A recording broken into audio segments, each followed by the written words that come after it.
Hi, Nicola. Thank you ever so much for being here today. Wanted to kick off my chats, like I do with everybody, with asking you first, are you the perfect parent, Nicola? I'm trying very hard not to laugh, Liz. Of course not. I don't believe anybody's perfect. And I'm going to be really upfront. The neurodivergent person sitting here with either this is one of my favourite, or my blue tack. I'll try not to use these because they're noisy. So no, of course not. I endeavour to be human, and I endeavour to let my kids know that if my energy's low, so my capacity is lower, um, and I apologise, which wasn't Yeah. something that happened in my childhood. Um, yeah, I apologise when I've got it wrong. And that's kind of, like you said, that can be quite different, isn't it? Because our parenting, we only know parenting from, we take what we might know from our parents or our carers, whoever that was, and then what we kind of learn along the way. So what is this perfect parent that we kind of all aspire to be? Who Yeah, knows? Who knows? And where does that come from? But I just think the more and more conversations I've had with parents is there is this kind of idealistic thing about I must be this perfect parent. I must, respond to my child's every needs. I must be, never ever get cross, never ever get upset, always happy, always positive. What human being on this planet, apart from a robot, could be like that? And I think there is exactly. this huge pressure that we feel as parents to be perfect. Actually, mine was from my own childhood, actually, and I'm Okay. in probably a fortunate situation, or I see it as fortunate. Is both my parents are no longer alive, so I can be quite upfront, as I'm not going to upset anybody. Yeah. Um, and because of some of the challenges that my mum found as a parent, so I was very much, I'm not going to be like her. And that Yeah. was my very high bar of perfectionism, but then didn't have any, I say skills because that's not true, but I didn't have any learnings on parenting in a different way. Um, Interestingly enough, I did do lots of courses and I did work in childcare and in care, residential care. Yeah. Um, but it is so different when it's your own kid. Yeah. And I remember when my eldest was in a nursery when he was 2, and having a conversation with one of the nursery workers, saying, "Gosh, I feel like I've done a day's work just getting him into nursery." And they looked at me, that little eye roll of, all right. And I Mhm. went, wait till you have your own kids. It's really different because you rock up to work, you're dressed, possibly had your breakfast, you Yeah. whatever you've done. Um, but you don't when you have our kids. And I didn't know at that point the full extent of my neurodivergence. I knew at the time I was dyslexic and Okay. dyspraxic. I Yeah. didn't I don't I didn't ever really look into what dyspraxia was. I My understanding was I was just clumsy, Hmm. which fitted with everybody's understanding of me as a child. And I actually really only started to read about it more when my kids were younger. Yeah. I think if I'd known then what I know now, so much would have been clearer and more understandable. Mm. So do you think your diagnoses as you got them, did they change the way you parented? Absolutely. I mean, saying that, the other two are screenings. I'll be really honest, and I personally really believe that identification is vital because Yeah. um, it can be really tricky. Actually, I'm going to be really honest. Mhm.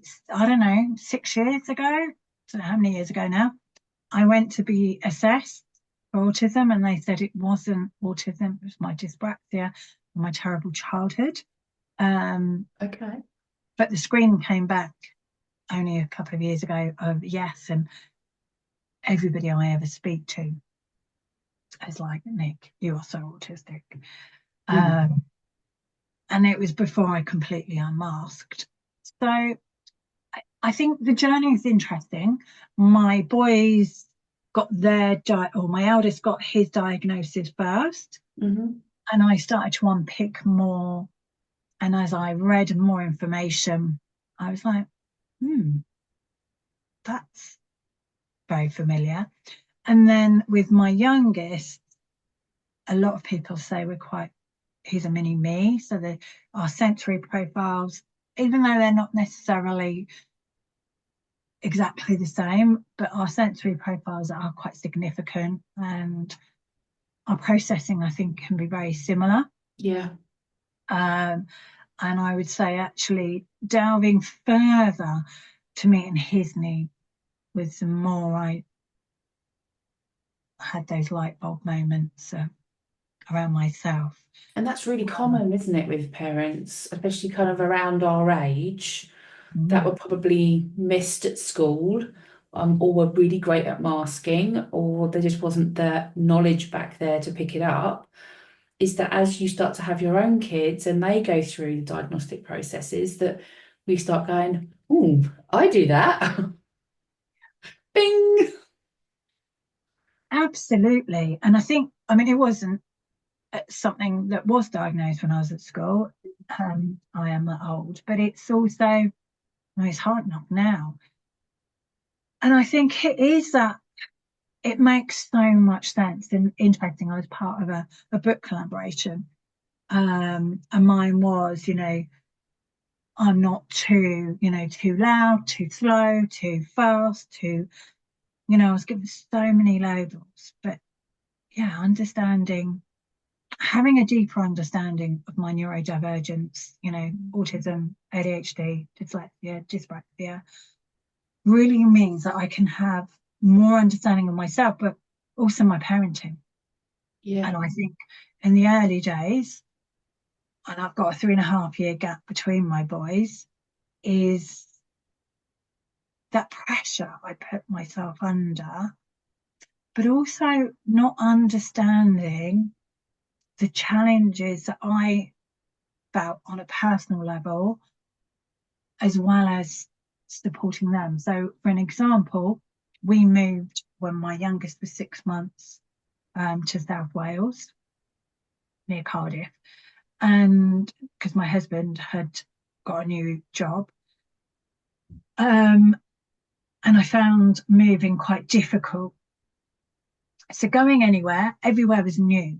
I remember the holidays, it being really hard. So I would push my own anxiety, worry, fear down, but I probably appeared very anxious.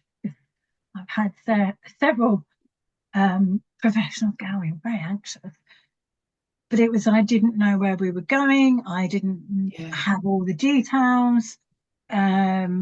Things perhaps weren't yet up on YouTube as much as they are now. I didn't know I had 2 neurodivergent kids, so you had a hot boiling, I think of the soup, and you've got a big soup boiling. You've got three neurodivergent with different differences that can impact and trigger each other. And I do remember going out sort of each holidays with a friend with her 2 kids. I was always late. Yeah. I must have always looked super flustered, and was always like, right, we're here, we've done it. And with what I now know, with both my boys actually have got a PDA diagnosis, that Jesus Christ, I deserved a medal to get out. And by the time you got there, you were probably exhausted, and that was you then done and ready to go home again. Exactly. Yeah. Yes. And what I wish I'd had more was my own voice with this other person who have said, actually, meeting at this time doesn't work. I need to meet later. And I'd learned, like most of us, to add in a lot more time, that transition from leaving to getting out to getting in the car. However, what I hadn't ever quite perhaps banked on was some of the other nuances. So I've now understood it's a sensory thing, but I always have to have a slight tidy up before I leave the house. Okay. Washing up, even though we've got a dishwasher, which is quite, I'm really grateful for, but I will still do certain things. I'll wash up, and I always thought it was because I knew I'd come back exhausted and would all, I didn't have the wording at that time of, being the red on say like a battery counter. But actually, washing up for me, is quite a soothing sensory activity. Yes, and you were regulating yourself before you went out. Yeah, but I didn't ever realise that. And so, but that would then more of a like, oh no, I need to do this. Yeah. And then there'd perhaps be an internal battle of like, we need to get out. But I still need to do this to be able to get out. Yeah. And it feels literally like you cut my arm off to say get out, and there's a pile of stuff stacked up, which just sounds really quite mad. I mean, hey, that wouldn't be a perfect parent, would it? But like you said, it's understanding, isn't it? It's understanding how you operate, how your kids operate. And it almost sounds like when you're talking there, is that what came with that was a confidence to be able to say, I know why I do this, I know why I need to do this, and this is what I need in place. And prior, I suppose, to possibly the diagnoses that were given, is that it just felt like, why are we like this? Yeah, and the more I think as time goes on for myself, I'm starting to join the dots, and I'm talking to an OT, so that whole sensory stuff is, your bag. And I wonder how many people may listen to this and go, oh, that's why I do. Not necessarily washing up. I doubt very many people go, that could be unique to you, Nicola. I have that uniqueness. But there may be something else that they're like, the sensory side. I mean, one of my big sensory issues, and I've always, when the boys, when you used to have that nappy bag, make sure that there were different pieces of clothing. And I'm sure that came from, I never liked being too hot or too cold. Okay. And so I've personally always had lots of different layers because I'm not very good at regulating my temperature. I really dislike being too hot, and I really dislike being too cold. And if I'd say anything, I'd rather be too cold than too hot. And that affects us, doesn't it? When you get too hot or you get too cold, I'm a bit like you. I don't like being overly hot. And when I get overly hot, I get really cranky. So then when I then interact with people or the kids, my tolerance is then lower, and I'm not very good when I'm very hot. Exactly. And I think, again, when we think about, the perfect parenting and managing and supporting our kids, is this information, if I'd known, it's that, I don't want to keep saying the light bulb moments, but it gives us that awareness. Because everybody in my 20s was like, oh, you're just a bit weird. I'd have bags in the boot of my, battered old Metro of different, depending on the weather. And everybody thought it was like, a bit barking. And now I understand, and I'm able to be very much, it's about meeting those needs. And then when you can meet those needs, then you can meet the needs of your kids, can't you? Because and I think that's sometimes where things get a bit muddled up, and we will always put our kids first, often and sometimes to the detriment of ourselves, which then means we're not available to be able to support the kids as best we can. And actually, sometimes we need the support first. And that's not always an easy place to start for parents.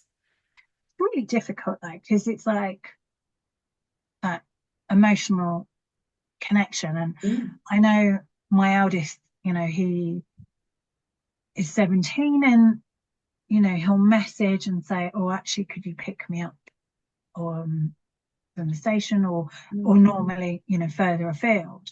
And I still find it really hard to actually say no. Actually, that X plan was in place. I'm doing, or we're doing X, and I can still feel that real, like, ooh, it pulls, doesn't it? Yeah, and some people might be listening to this going, well, she needs some help, that's 17. But when our kids have got, different needs, we've often needed to be there to scaffold them to be able to do whatever it might be. So then that pull can be quite hard. So then with what you've just said about putting ourselves first, to sort of have some sort of balance of grounding. I say some balance because unless I'm sitting on a mountain on my own or a beach, I'm a beach girl, it's hard. Yeah, it's hard. But I think my biggest, I suppose what I think is, I'm quite, not sad, but if I'd known what I now know when my boys were tiny, was say like my own neurodivergent, be accepting and understanding why, I eat clothes or washing up or actually not being able to do too many things in a day or making too many decisions. Having that compassion to then just hold space and go, yeah, we're not doing too much. I mean, I've got to be honest, we were never the family that did lots. I deliberately made sure that my eldest was only in nursery 2 days, and they were never, only one was a full day. But yeah, I think understanding ourselves, and if anyone's listening, if you've got a neurodivergent kid, the chances are you are. Yeah. Sorry to be the one to drop that little one. So yeah, I think it's, and it's interesting. There was a lot of judgment from my parents or a parent, and I think their last couple of years on the planet, they started to just be like, wow, the way that I had always been very much about connection. I'd always been very much, this is why this is happening or why we can't do this. And did a parenting course when they were 3, and as you could tell by my face, it didn't go well. Give them time out. And I wish that all of those courses were put in room 101 or the bin. And there were more conversations about collaboration, connection. Yeah.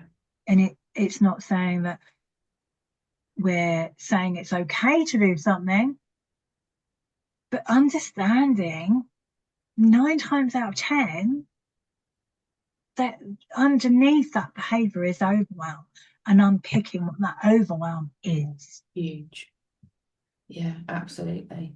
And I wonder whether that ties in as well, Nicola, because you're very well known for PDA. That's your area of interest. And you're very well known for the PDA space. And I suppose I'm really curious about how or if PDA has affected your parenting and your style of parenting or how you parent. Oh, hugely. I think up to learning about PDA, and we'd had a couple of years being told, no, they're not autistic, just very anxious. And you're very anxious as a parent. And then once I got, somebody suggested looking up PDA, which I shared an experience with them. And this is so sad. I literally typed in the letters, I texted myself going, I'm going to forget what they said because of the overwhelm in our family at the time. Yeah. And I can remember very clearly where I was when I actually looked up pathological demand avoidance. Like, oh my God, so clearly that day, I don't think will ever leave me on the run up in that day. It's quite a sort of an emotional, important day for me. And like, that's why I think it all came to a head. And looked it up, started to read some info. And this was, quite a long time ago now. So 8 years ago. So it's not as much information as there is now. There was a few sites. The PDA Society wasn't set as it is today. Mm-hmm. But everything I read, and I did Liz O'Nien's demand avoidance questionnaire, and then I called my husband and went, you might want to read this. And he's like, they've written about a boy. So I took the deep plunge. We both did a course with an organisation that doesn't do it anymore. And literally was like, wow. But I remember being very overwhelmed of like, I need to change our language. I need to change, be mindful of transitions. We were in a really old Victorian house. It was over 4 floors, and just been like, oh gosh. I'd wondered why moving between the floors had been a challenge. What was the demand? It was like, wow. And it took some real time. And I remember, and I now know that this is a bit of an autistic trait. I'd lay there in the morning going, right, how do I word, like playing scenarios in my head? How am I going to say this? And I feel really fortunate because I was able to do the course in London. It's like the stars were aligned. He did a course and they were doing the course again on that Monday so he could stay down and do it.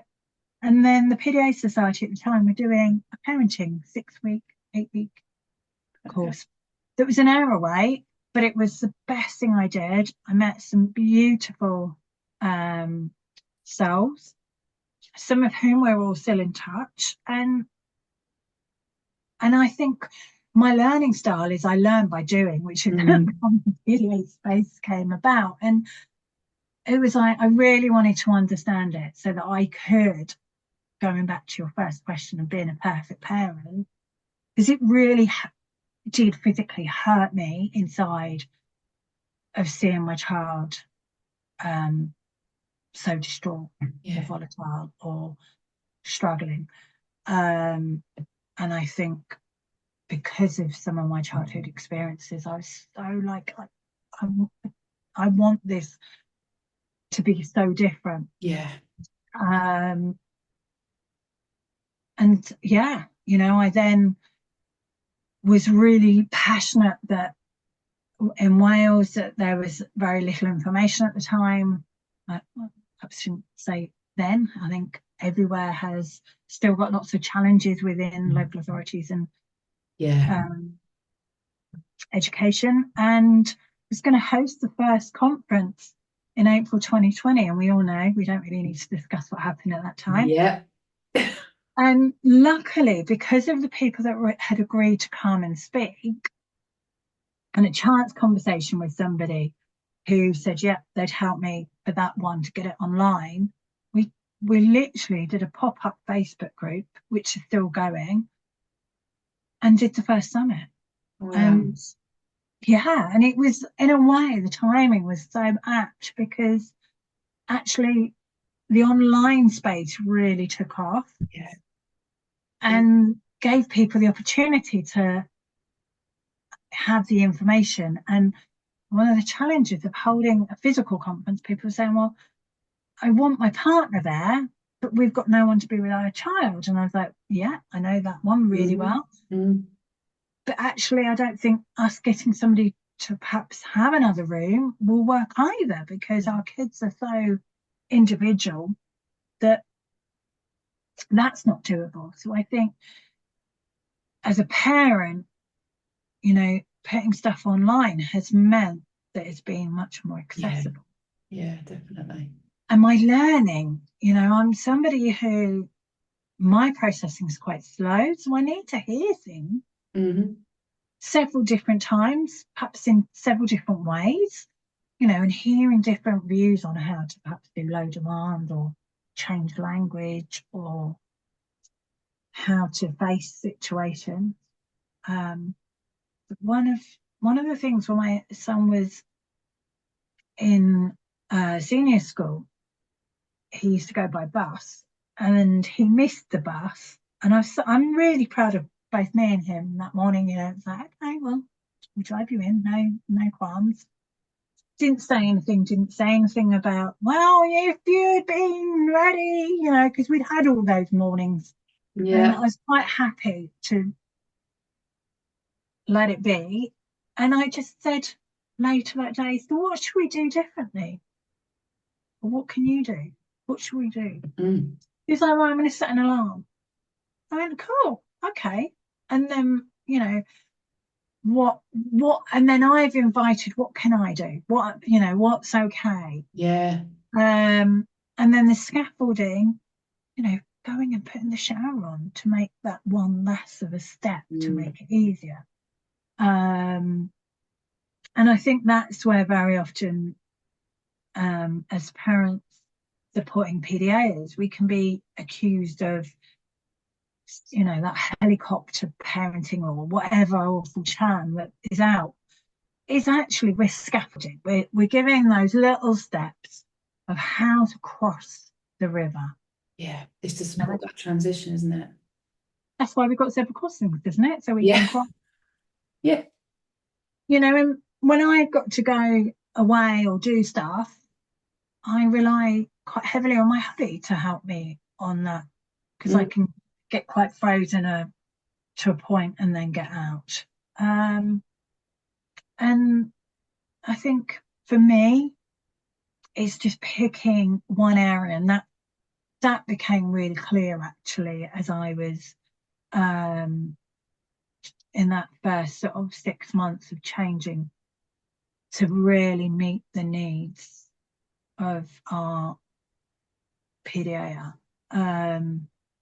Was just pick one thing, because it felt like, but everything is really down. Food, electronics, what, you know, language, and just picking one thing. And I do think that now there is lots of different information out there. But to me, and this, you know, I'm talking to converted, understanding our nervous system and understanding ourselves and knowing, I still don't, you know, there are times when that button gets pushed, but understanding those moments where I know that my energy's low or I can feel a bit frazzled, and not to push something or say something, or vice versa. One of the boys will say something and I'll just go, do you know, I can't answer that. My youngest is very good at, you know, perhaps going, oh, really? Come on. And I'm like, no, you know, I haven't really got enough energy to have this discussion.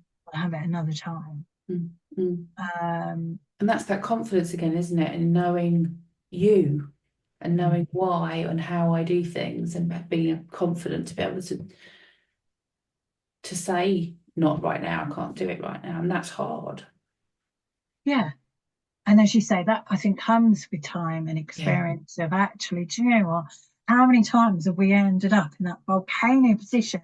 How much is it because I've, you know, not had the capacity to hold that space?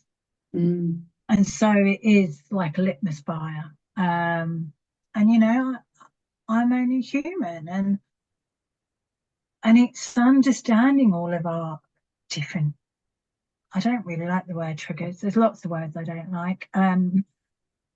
But understanding what pushes those buttons and different times of the month and all of that.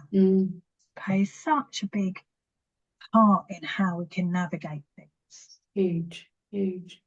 If you're just thinking, if, say, for example, you could go back to your younger self, Nicola, when you first started out parenting, what would you tell your younger self?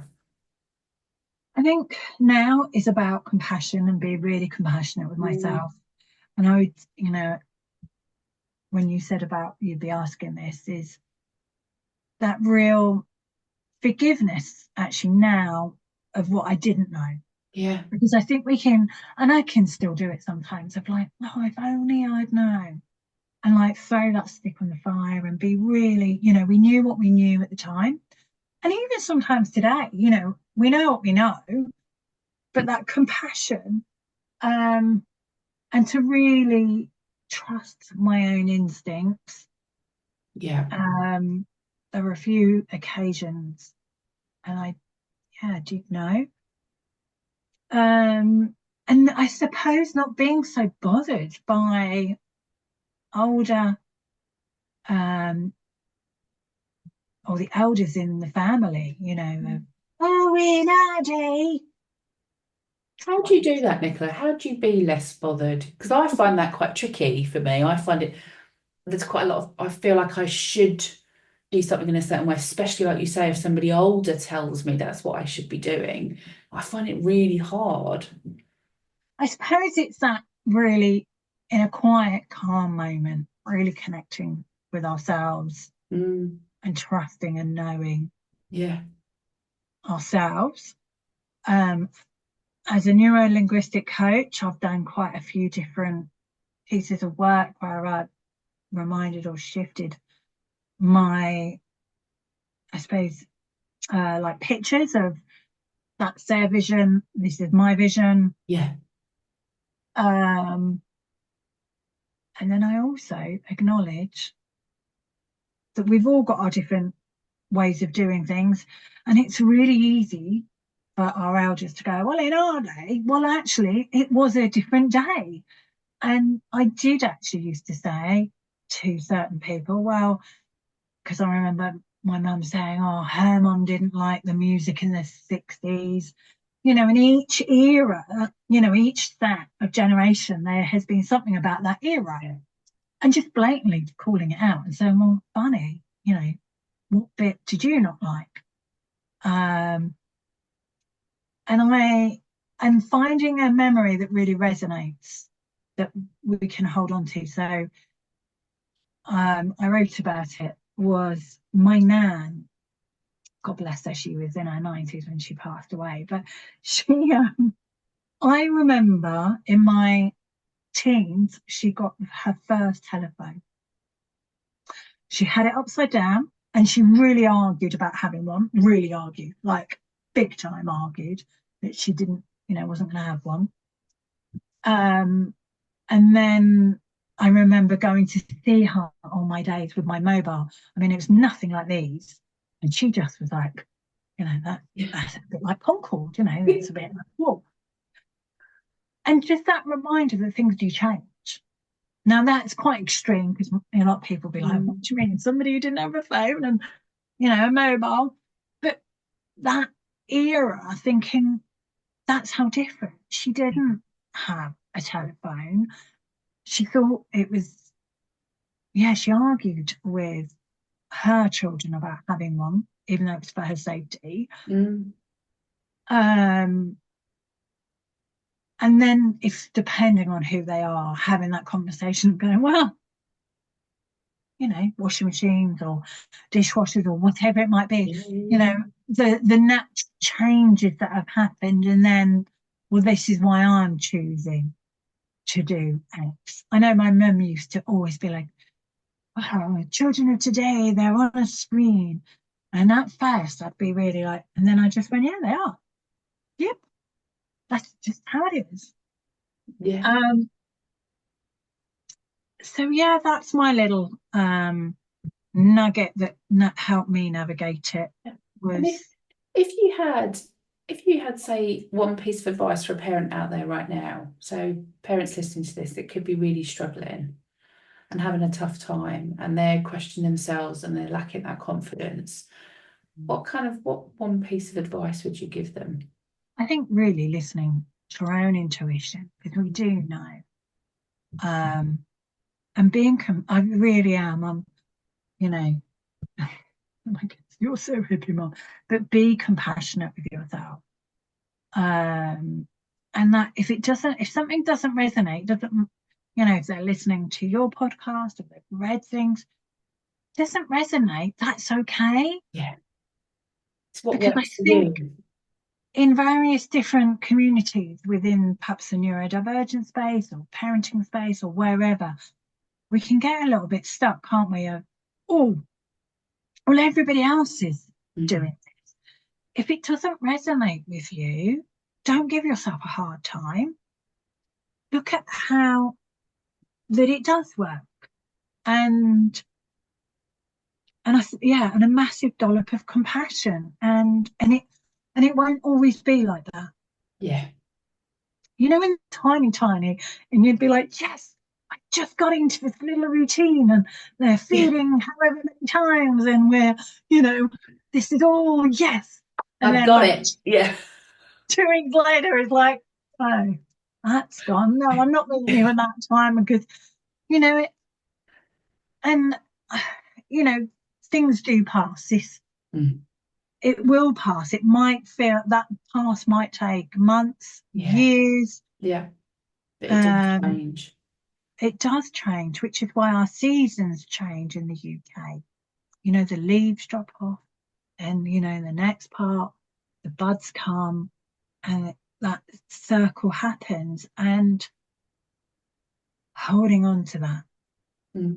I think that's really important, that compassion bit. I think, it's hard to be compassionate, isn't it? Especially with our kind of former self and what we didn't know back then, but also being compassionate in the moment for ourselves and being compassionate moving forward, I suppose, as well. It's really important. I think compassion, because if we're giving ourselves such a hard time, one, that eats our energy. Yeah, it does. It means that we've got no capacity to look at anything differently. Yeah. And I mean, I remember, when at the beginning of the path, perhaps picking the boys up for school, and they go, oh, why didn't I think of that? Because, human. Yeah. And there is no mistakes. It's just learning moments. Yeah. I was thinking my mum often used to say to us when we were younger, it was a mistake. Yeah. And that's what a mistake is. It's a missed take. You've just got to do another take and go again. You try again. Yeah. And that often sticks with me in my head when I hear the word mistake, because I don't like the word mistake. It makes me feel horrible. But I like that kind of reframing of it. That makes it easier. Yeah. So yeah. Thank you ever so much for talking to us about your experience of parenting and linking that in with PDA. And I know there's going to be a lot of parents out there that are having a tricky time, especially if they're new to the world of PDA. And I still think there's quite a lot of judgment around PDA, and especially around what's seen as the kind of outward behaviour of kids with PDA profiles. And that can be a really tricky place to be as a parent when you're trying to navigate and you're new to that area. So we know that obviously you run the PDA Space, and you've got loads of information on your website and on your Facebook pages. But what have you got going on at the moment, Nicola, that's around that people could tap into for some extra support or some learning or anything that you've got going on at the moment? Yeah, I mean, there's always on my website are some ebooks, blogs, and then I host a monthly membership called the PDA Space portal, where there's always 6 webinars to watch. 3 of them were live, and really to support families with understanding, unpicking what's going on. And some amazing courses, Panic Monkey and Me, the more we can understand about our emotional regulation and how that impacts something called the limbic system, and how that panic type of behavior can impact ourselves. And it's interesting, if I feel cornered, I'm going to react in certain ways. Yeah. I'm a bit of a fighter, but I used to be a very big fawner. Mm-hmm. And that can really, I think understanding that and therapeutic MBR.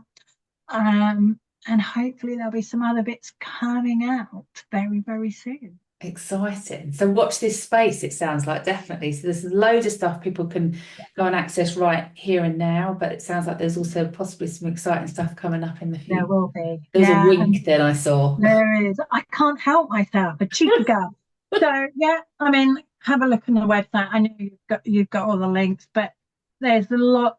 I mean, the ebooks that I've got a couple that are my favorite, which is the limbic system and a sensory one, which I've used in meetings. I've used as part of, in Wales, we have IDPs. In England, you've got EHCPs. In America, IEPs. And I've used that information Yeah. to support me to use the language that the professionals are using, which I Yeah. find really empowering. Yeah, it does make a big difference, that, doesn't it? The language. Yeah. Yeah. And I think that's the tough bit, because I know at one point when I was, pointing out one of the boys was struggling and I was saying, oh, at playtimes, they're arguing with people, da da da da da. If I'd had the language of they're struggling to communicate, they're struggling to do the play, they're struggling with and explaining why, they might have understood their needs a bit better. Yeah. So yeah. Well, what we'll do is we'll put all the links in the bottom so people can download and can access the ebooks, or they can get access to your Facebook page and things like that for extra information. We can put that all in there. People can access that as well.